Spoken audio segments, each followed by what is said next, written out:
اعتراض کرنے والے یہ اعتراض کرتے ہیں کہ یہ کون سی بڑی بات ہے، ہم بھی اپنی ویب سائٹ کے ذریعے سے یا اپنے ٹی وی چینل کے ذریعے سے اپنے پروگرام جو احمدیت کے خلاف ہیں یا اسلام کی جو بھی تھوڑی بہت تبلیغ کرتے ہیں دنیا کے کناروں تک پہنچا رہے ہیں. تو اگر یہ ایم ٹی اے کے ذریعے سے یا تبلیغوں کے ذریعے سے پہنچ گئے تو یہ تو کوئی ایسی بڑی بات نہیں ہے. لیکن سوچنے والی بات یہ ہے کہ کیا کسی نے ان وسائل کے بارے میں، ان وسائل کے نہ ہوتے ہوئے، ان وسائل کے شروع کرنے سے پہلے اللہ تعالیٰ سے خبر پا کر یہ اعلان کیا تھا کہ میں تیری تبلیغ کو دنیا کے کناروں تک پہنچاؤں گا یا میں تیری دعوت کو دنیا کے کناروں تک پہنچاؤں گا؟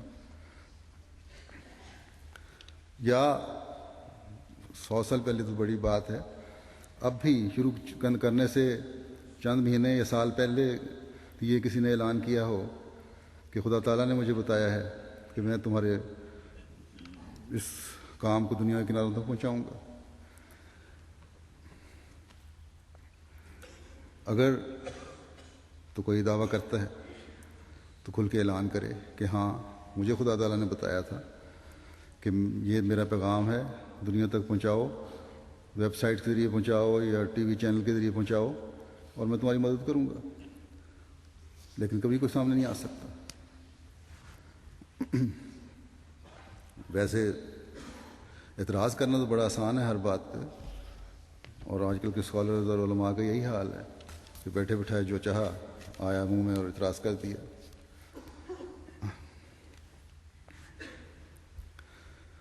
یہ اصل میں حسد کی آگ ہے جو اب برداشت نہیں ہو رہی، جس کی وجہ سے دشمنیاں بڑھتی چلی جا رہی ہیں.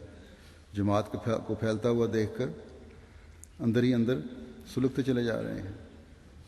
اور یہ حسد کی آگ پیدا ہونی تھی کیونکہ اس کے بارے میں خدا تعالیٰ پہلے ہی فرما چکا ہے کہ نور سے ظلمات کی طرف جائیں گے. جب بھی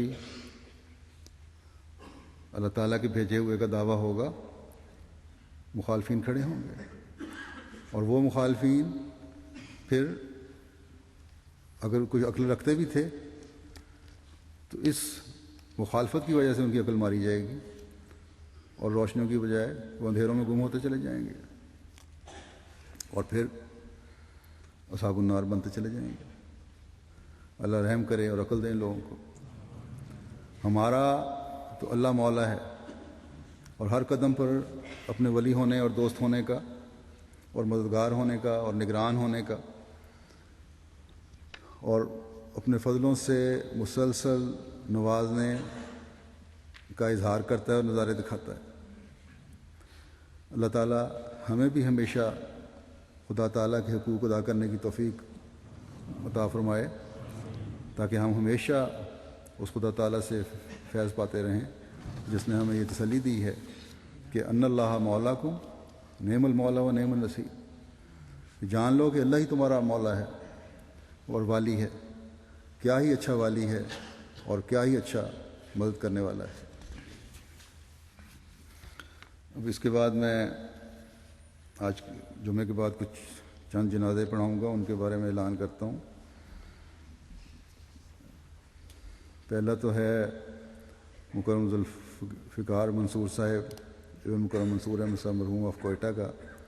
ان کو 11 اکتوبر کو کچھ شر پسندوں نے فائرنگ کر کے شہید کر دیا.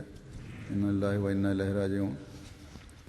شہادت سے 1 ماہ قبل انہیں اپنے گھر سے کار سے نکلتے ہوئے اغوا کیا گیا تھا اور رقم کا مطالبہ کیا گیا کہ اتنی رقم دو. کافی بڑی رقم تھی اور مسلسل رابطہ رکھا اور رقم کا انتظام بھی ہو رہا تھا.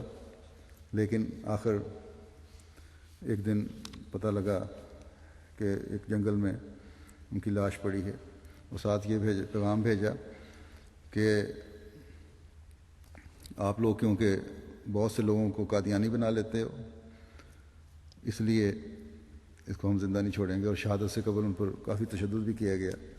ایک آنکھ میں فائر کر کے چہرے کو پوری طرح مسخ کیا گیا.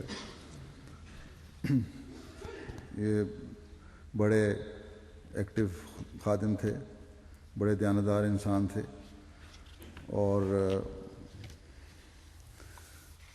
آج کل بھی نائب قائد خدام الاحمدیہ کی خدمت انجام دے رہے تھے۔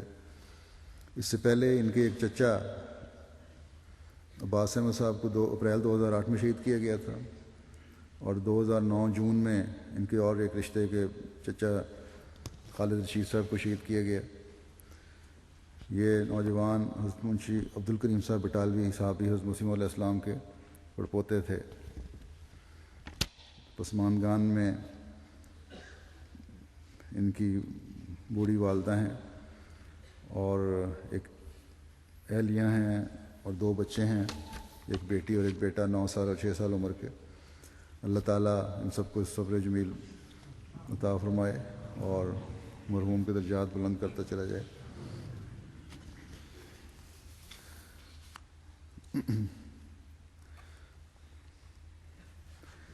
دوسرے ہمارے مصر کے ایک دوست محمد اشوا صاحب 14 اکتوبر 2009 کو وفات پا گئے تھے۔ انا للہ و انا الیہ راجعون۔ آپ شام کے پرانے بزرگ، مخلص بزرگ تھے اور بڑے مثالی احمدی تھے۔ خلافت اور نظام جماعت سے عشق اور وفا کا تعلق تھا، اطاعت اور احترام کا تعلق تھا، نیک اور متقی انسان تھے۔ جب بھی کوئی کام سپرد ہوتا بڑی ذمہ داری سے کرنے والے تھے۔ حضرت مسیح علیہ السلام سے عشق تھا، آپ کے نام کے ساتھ ہی جذباتی ہو جایا کرتے تھے۔ 1950 میں LLB کی ڈگری حاصل کی اور بڑے منجے ہوئے وکیل تھے۔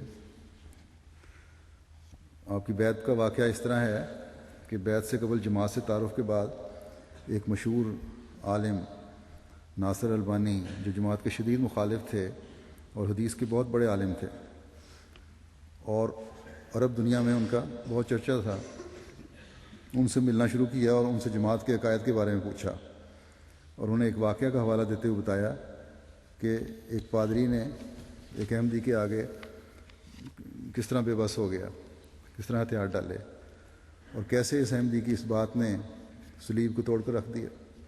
اس پر ناصر الدین البانی نے کہا کہ ہم عیسائیوں کا منہ بند کرنے کے لیے ان سے کہہ سکتے ہیں کہ عیسیٰ بن مریم علیہ السلام فوت ہو گئے ہیں۔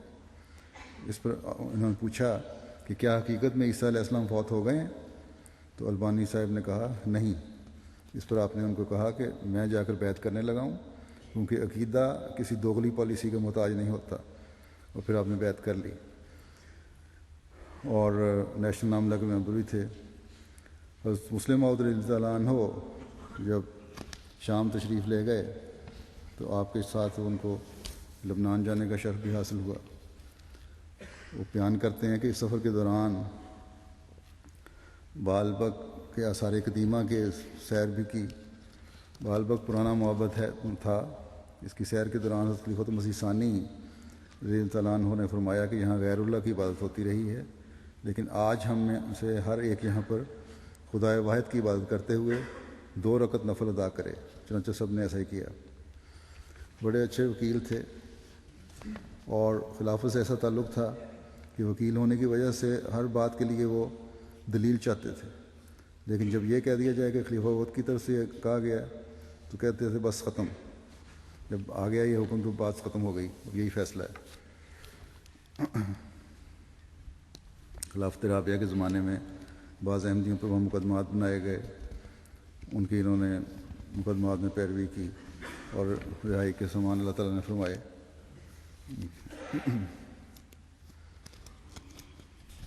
بڑے حاضر جواب تھے۔ ایک دفعہ عدالت میں پیش ہوئے، شروع میں نوجوانی میں، حالانکہ وکالت کا لباس ہی پہنا ہوا تھا، تو جج نے بڑی استحضائیہ انداز میں ان کو دیکھ کر کہ نوجوان وکیل ہے پوچھا کیا تم وکیل ہو؟ تو آپ نے بڑی، اور وہیں وکیل تھے مقدمے پیش ہونے والے، اور تو کوئی تھا نہیں، اور وکالت کے لباس میں بھی تھے۔ آپ نے فوراً جج سے پوچھا کہ کیا تم جج ہو؟ اسے جج خاموش ہو گیا اور سنایا کہ بڑا سختی برداشت کرنی پڑی۔